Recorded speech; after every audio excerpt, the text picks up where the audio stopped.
Hello,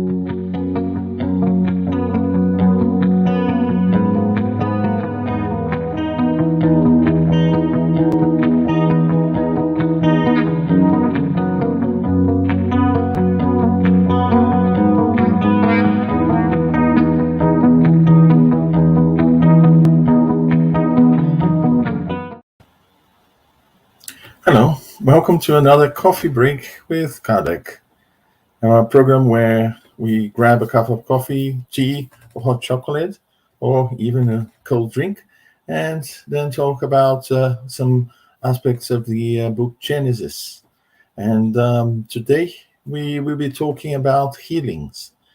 The process of healing is explained in general terms by Allan Kardec in chapter 14 of this book, Genesis, and then later also in the same book we get more details about the cures, for instance, that were performed by Jesus and the process that healing actually works. But here we have just an overview of the subject and an overview of one of the aspects.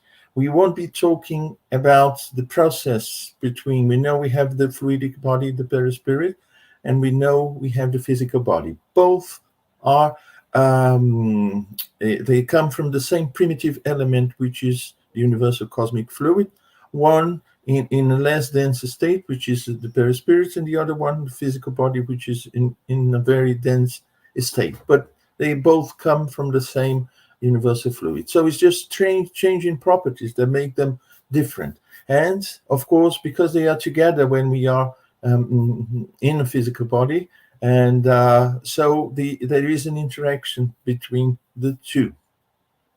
And we'll be talking about an external source of fluids that is used actually to heal the physical body. We won't be talking about the self-healing or the process through which the perispirit acts upon the molecules of the body to promote what we call cure or the recovery of any physical damage. So basically, we will see the effect, how it happens, the way it happens, and the elements that are necessary for this process to take place and be, of course, very effective. So this fluid is transformed, it is condensed in the perispirit, and then the perispirit of the donor will supply the body that is in need with this fluid. And there are certain properties to these fluids that we'll see depend on the one who is donating it. It may be a donation by an incarnate person, because apart from the perispirit, the person also has a physical body, but through the perispirit of this person, the fluids are, in inverted commas, condensed, manipulated, and then transferred to someone. And we know, some of us have seen this happen in a very clear way, because this process may be very subtle, and sometimes we may not even notice it very, very clearly unless we pay attention and analyze the process.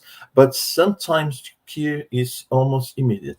We have so many examples of Jesus, and Kardec uses this part of chapter 14 to present the examples of someone who can heal instantly. But to do that, it has to be very evolved the spirit. That was the case of Jesus, instant cure without even the laying of hands, because we'll see that also just by the mere fact of wishing the cure to take place, it will happen. And sometimes even without the person who is donating the fluid realizing that a cure is about to take place.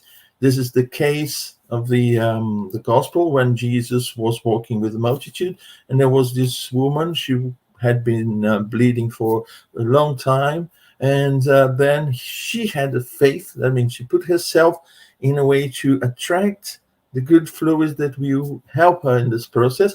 And then when she got close to Jesus and touched his garment, then she received the fluid. Jesus had this aura of wonderful fluids around him, and her faith actually, like going into a water spring, very pure, beautiful water spring, and then managing to drink from that water.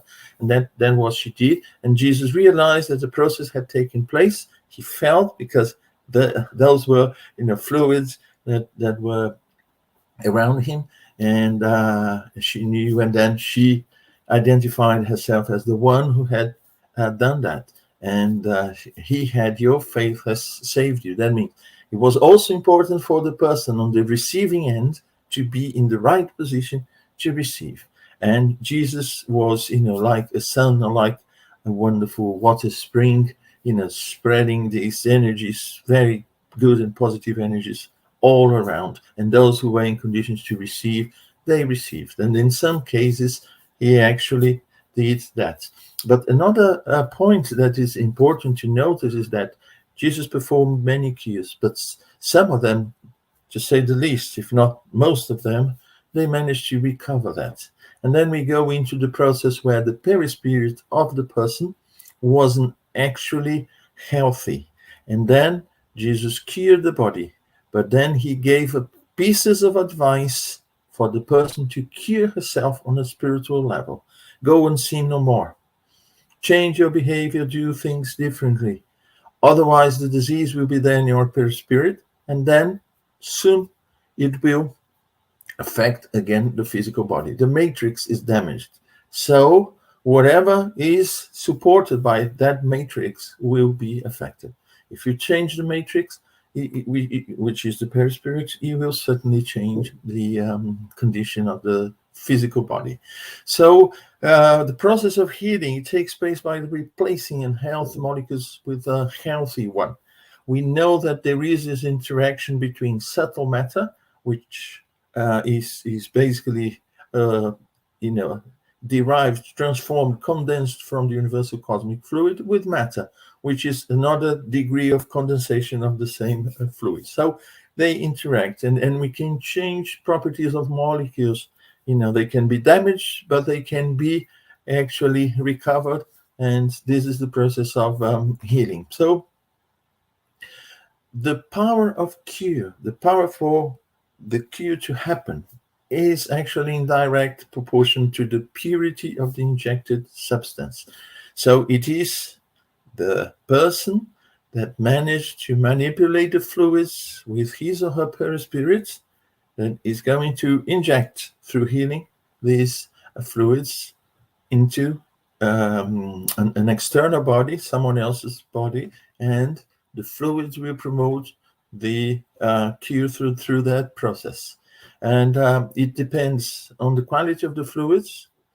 It depends on the purity of the fluids, and it is very much related to the state of purity of the person, the spirit.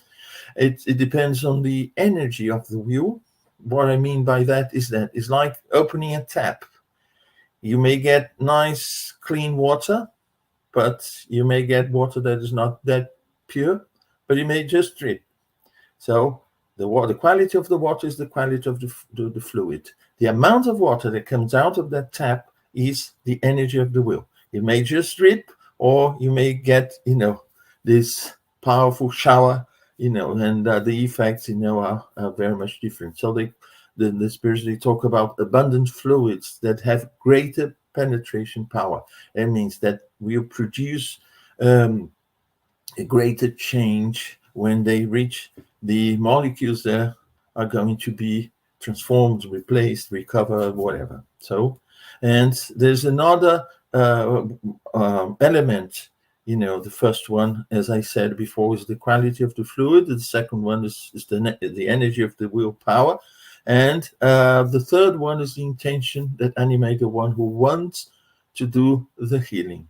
That's why when we do healing out of goodness, not looking for money or anything else, any material advantage, when we do that just for the sake of doing it, as even a way of being charitable, then the intentions that animate, they also affect the quality of the process of healing.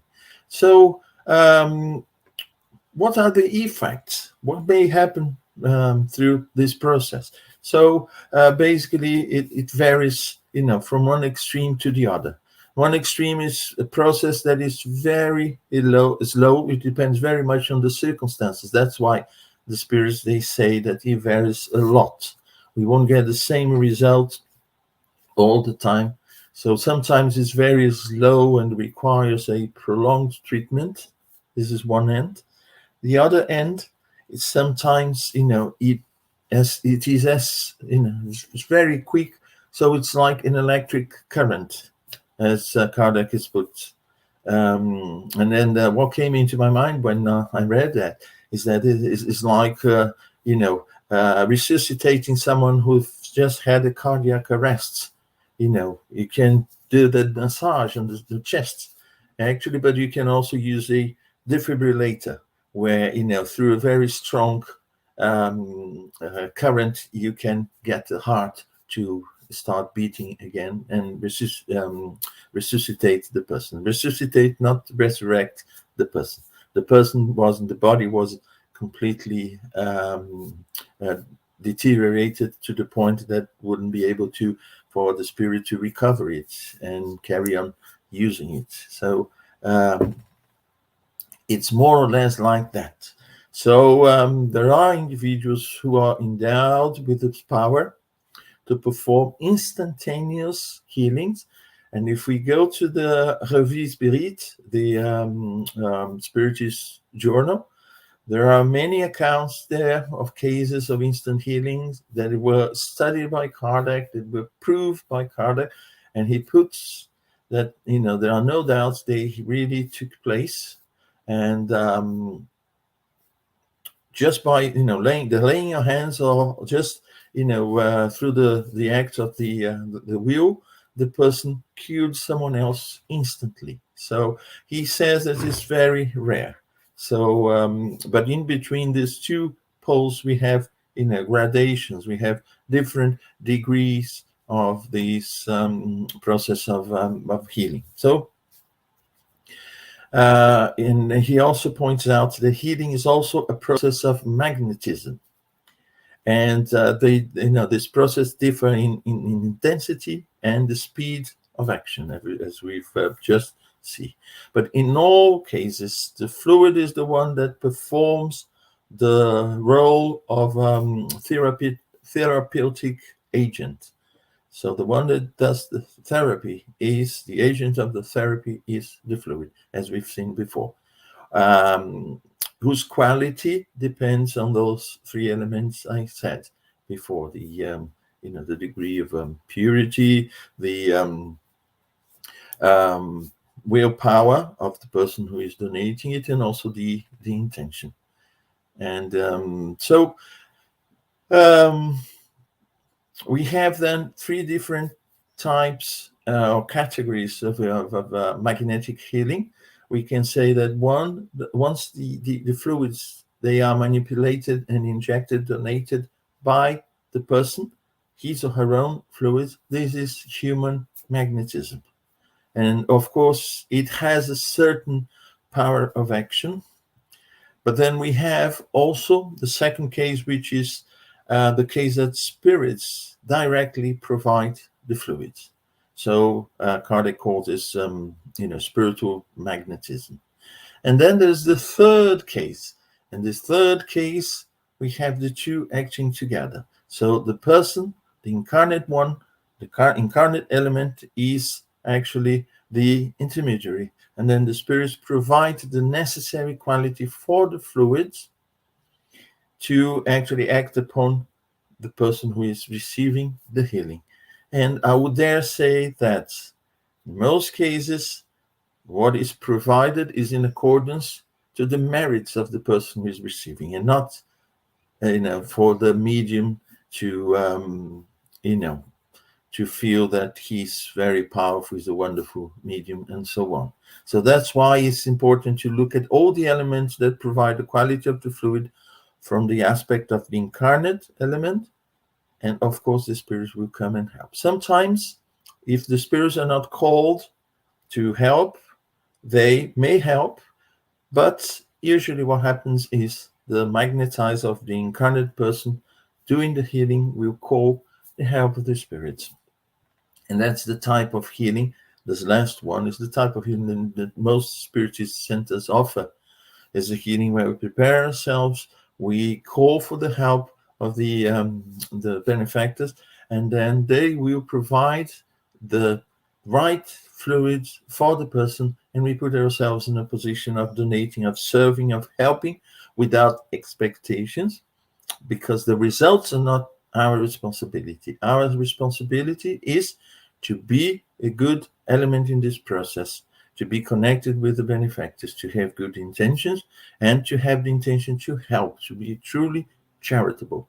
The results are beyond our control. So we have no control whatsoever. So we shouldn't expect anything when we perform healing, and especially if we call for the spirits to help. So in this case, when the two work together, the incarnate spirit and the discarnate one, it's called spirit-human magnetism or semi-spirit magnetism. It has different names. So the spirits in this case, as I said, they'll give the quality that we lack. So basically, this is a general idea or an overview of the process through which fluids they work upon the body of the person in need. And the important thing is this process, whatever the way it may happen, from instant cure to the cure that is very slow, it takes a long time to show results. There's no miracle here. There's nothing supernatural. What the beauty is that the spirits, they explain, and through this understanding, we can then understand better or the miracles, as they were called, that Jesus and many other performed. And perhaps even nowadays we see people performing in different places. So that's what I had for our coffee break today. I hope to see you in another coffee break in the near future. Thank you so much.